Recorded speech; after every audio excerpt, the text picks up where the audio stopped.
Part 1 में हम 20 question discuss कर चुके थे। अगर आप नहीं देखे हैं तो पुराने वीडियो में प्ले लिस्ट में जा करके देख लीजिए।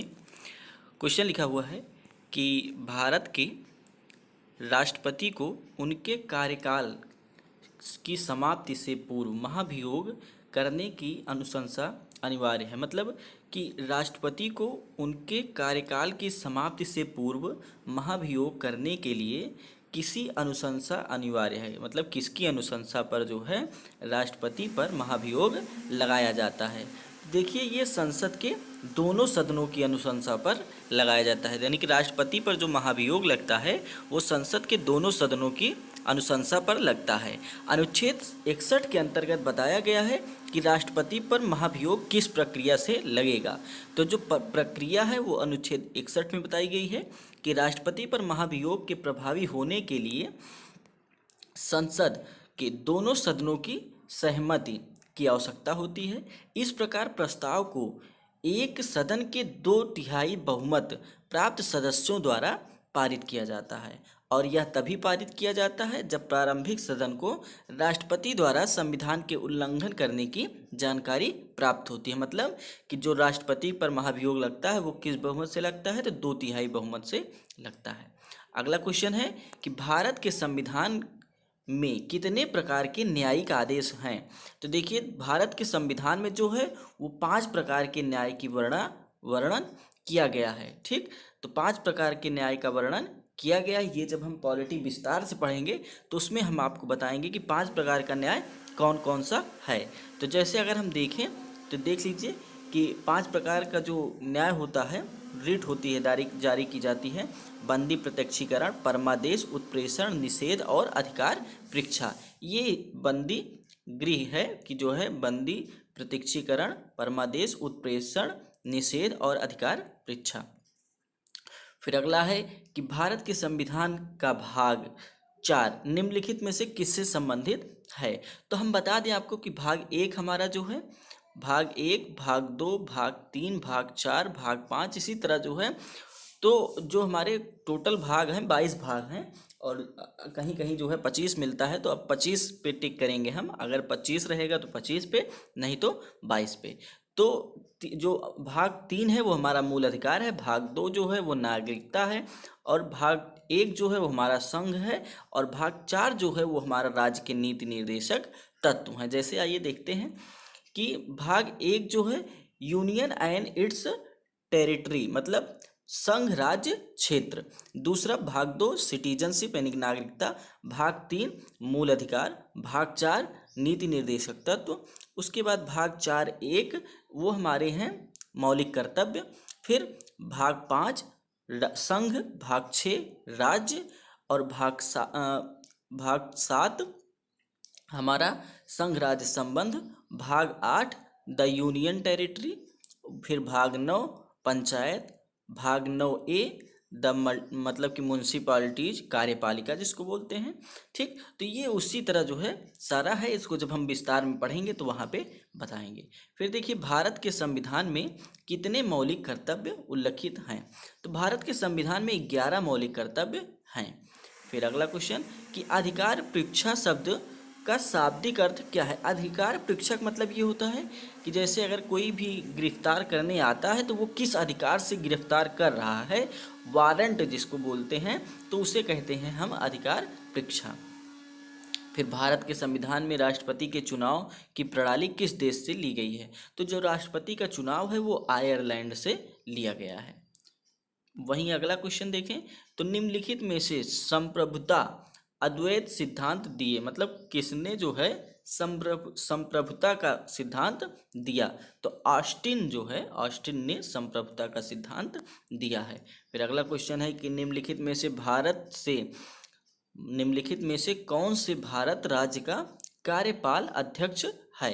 तो देखिए, भारत राज्य का जो कार्यपाल अध्यक्ष होता है वो राष्ट्रपति होता है। ठीक, अगला क्वेश्चन कि भारत के राष्ट्रपति पद के लिए शपथ कौन दिलाता है। देखिए, भारत का जो राष्ट्रपति पद है इसके लिए जो है शपथ जैसे भारत के जो मुख्य न्यायाधीश होते हैं वो दिलाते हैं। अगर मान लीजिए मुख्य न्यायाधीश नहीं है तो जो सीनियर मोस्ट जज रहता है वो राष्ट्रपति को वो शपथ दिलाता है।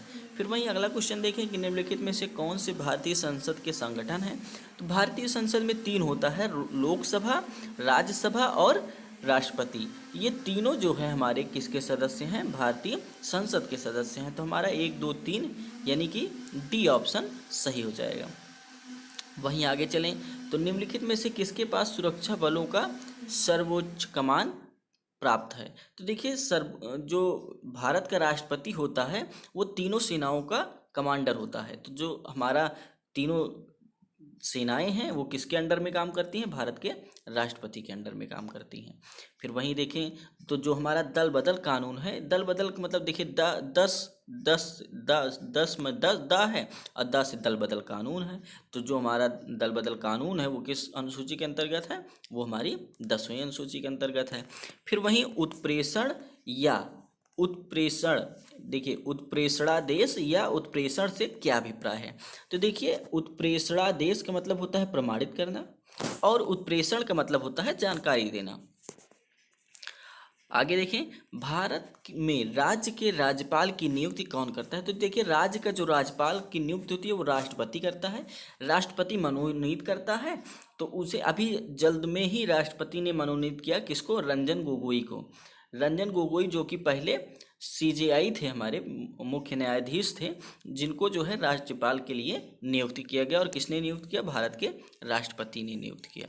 फिर अगला क्वेश्चन है कि भारत के संविधान के किस अनुच्छेद में आपातकाल का प्रावधान है। तो देखिए अनुच्छेद 352 में हमारा आपातकाल है। ठीक, तो 3 प्रकार के आपातकाल हैं, राष्ट्रीय आपातकाल, ठीक, राष्ट्रीय आपातकाल और वित्तीय आपातकाल, ठीक, 352, 352, 356 और 360।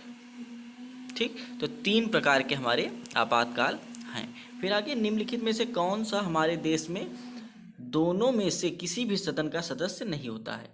तो जो राष्ट्रपति होता है ना तो हमारा लोकसभा का सदस्य होता है, ना तो हमारा राज्यसभा का सदस्य होता है। फिर भारतीय संविधान के किस निम्नलिखित भाग में मौलिक कर्तव्य का उल्लंघन है। देखिए भारतीय संविधान के किस निम्नलिखित भाग में मौलिक कर्तव्यों का उल्लंघन है। तो देखिए जो हमारा भाग 4A है, ठीक, 4A क्या है, हमारा नीति मौलिक कर्तव्य है। तो वो हमारा मौलिक कर्तव्य का उल्लंघन है। इसमें ये होना चाहिए कि मौलिक कर्तव्य का वर्णन है, गलत दे दिया गया है। फिर आगे देखिए भारत में राज्य का राज्यपाल बनाने के लिए न्यूनतम आयु कितनी है। तो देखिए जो भारत में राज्य का राज्यपाल बनता है वो उसकी न्यूनतम आयु 35 वर्ष होती है।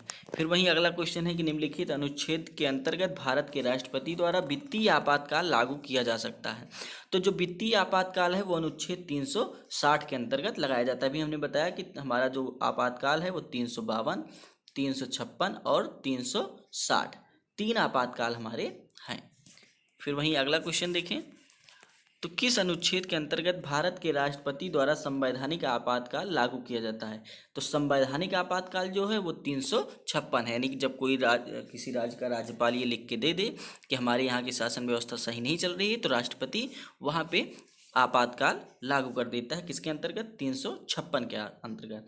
तो 352 राष्ट्रीय आपातकाल, 356 संवैधानिक आपातकाल, 360 वित्तीय आपातकाल।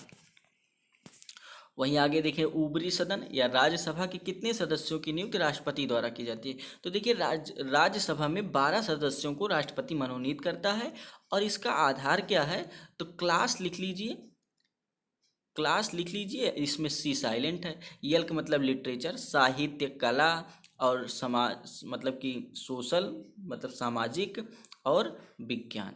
तो इन क्षेत्रों में जो हमारे निपुण रहते हैं वही जो है राष्ट्रपति उन्हीं को मनोनीत करता है। तो 12 सदस्यों को राष्ट्रपति मनोनीत करता है। फिर निम्नलिखित संशोधनों में किसे भारत का लघु संविधान कहा जाता है। तो जो पहला संविधान संशोधन 42वां संविधान संशोधन हुआ था जो मतलब कि जिसमें जो हमारी जो है प्रस्तावना थी, तो प्रस्तावना में जो संशोधन किया था वही हमारा लघु संविधान कहलाता है।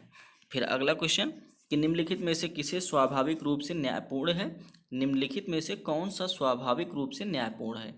तो देखिए स्वाभाविक रूप से न्यायपूर्ण जो है वो हमारा मौलिक अधिकार है। जो कि भाग 3 में बताया गया है। फिर आगे देखिए, निम्नलिखित में से कौन सा मौलिक कर्तव्य के अंतर्गत नहीं आता है। तो देखिए, मौलिक कर्तव्य में हमारे क्या क्या हैं। मौलिक कर्तव्य में हमारे हैं कि जैसे सार्वजनिक संपत्ति की सुरक्षा, सही है। प्राकृतिक पर्यावरण का संरक्षण तथा उसमें सुधार करना, ये भी सही है। सद्भावना को बढ़ावा देना, ये भी सही है। अभिव्यक्ति की स्वतंत्रता, अभिव्यक्ति की स्वतंत्रता जो है ये हमारा मूल अधिकार में है, तो इसीलिए ये हमारा मौलिक कर्तव्य में नहीं है। तो डी ऑप्शन सही हो जाएगा। भारत के नियंत्रक एवं महालेखा परीक्षक की नियुक्ति कितने वर्षों के लिए की जाती है। तो देखिए 5 वर्षों के लिए नियुक्ति की जाती है। फिर अगला कुछ क्वेश्चन है कि भारतीय संसदीय प्रणाली में खाते पर वैधता कितने महीनों तक होती है। तो देखिए, खाते पर जो वैधता होती है वो हमारी 2 महीने तक होती है। कब? संसदीय प्रणाली में। फिर आगे है, किस अनुच्छेद का उपयोग करके भारत के राष्ट्रपति वित्तीय आपातकाल घोषित कर सकते हैं। इसको हमने बताया कि 360 के अंतर्गत। फिर भारतीय संसदीय प्रणाली में खाते पर वोट की वैधता कितने महीनों के लिए होती है। ये भी क्वेश्चन जो मैंने देखा वो क्लियर नहीं था वहाँ पे, तो ये है 2 महीने के लिए वैलिड होती है। फिर वहीं अगला क्वेश्चन कि निम्नलिखित में से कौन सा एक मौलिक कर्तव्य नहीं है। तो मौलिक कर्तव्य का मतलब कि हमारे जो मौलिक कर्तव्य हैं वो क्या क्या हैं, सुनिए। संविधान का पालन करना और राष्ट्रीय ध्वज का सम्मान करना, एकदम सही है। एकता तथा भाईचारा को बढ़ावा देना, एकदम सही है। प्रभुत्व की रक्षा करना और उसे बनाए रखना, सही है। सैन्य और शिक्षा के अतिरिक्त सभी उपाधियों का उन्मूलन करना, ये गलत है। ये जो है हमारा मूल अधिकार में इसका वर्णन है। तो जो 35 का सही ऑप्शन होगा वो क्या होगा? डी होगा। फिर वहीं आगे देखें, निम्नलिखित में से कौन से प्रावधान के लिए संसद में विशेष बहुमत की आवश्यकता पड़ती है।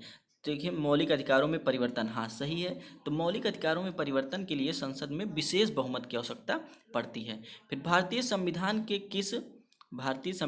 किस अनुच्छेद के तहत या किस संशोधन के तहत उच्च न्यायालय के न्यायाधीशों की सेवानिवृत्ति की आयु 60 से 62 वर्ष की गई। तो देखिए, जो हमारा 15वां संशोधन था, 15वें संशोधन में इस बात को बताया गया कि जो हमारे न्यायाधीश हैं उनकी आयु रिटायरमेंट जो होगी वो 60 के बजाय 62 ईयर में होगी। फिर वहीं अगला क्वेश्चन है कि सर्वोच्च न्यायालय के मामले और उसमें शामिल कानूनी मुद्दों पर पुनर्विचार कौन करेगा। तो किस आधार पे किया जाता है। तो देखिए, जो हमारा अपीली क्षेत्राधिकार है इसी के अंतर्गत हमारा इन दोनों मुद्दों पर बहस होती है। फिर पंजाब में कुल कितनी जो है सीटें हैं राज्यसभा निर्वाचन की, संसदीय सीटें हैं। तो जो हमारा पंजाब है, पंजाब में 7 निर्वाचन सीट है, संसदीय सीट। फिर उसी तरह अगला क्वेश्चन देखें, तो भारतीय संविधान के किस मौलिक अधिकार में कहा गया है कि यदि किसी नागरिक को लगता है कि राज्य द्वारा उसके मौलिक अधिकार का उल्लंघन हुआ है तो इस आधार का सहारा लेकर वह अदालत में जा सकता है। तो देखिए, ये जो संवैधानिक उपचारों का अधिकार है हमारा, अनुच्छेद 32 जो है उसी में जो है इसका वर्णन किया गया है। उसी के आधार पर जो है हम न्यायालय में जा सकते हैं।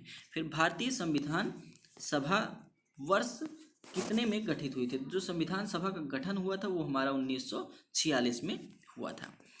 फिर वहीं अगला देखें कि कुछ मुकदमों की सुनवाई सीधे सर्वोच्च न्यायालय कर सकता है। ऐसे मुकदमे में पहले निचली अदालत में सुनवाई करना जरूरी नहीं है। तो वो कौन सा है। तो मौलिक अधिकार से संबंधित जो भी मामले होंगे उसके लिए हम सीधा सर्वोच्च न्यायालय जा सकते हैं। ठीक, तो ये हमारी सीरीज जो है लगातार चलती रहेगी पूरा जो है।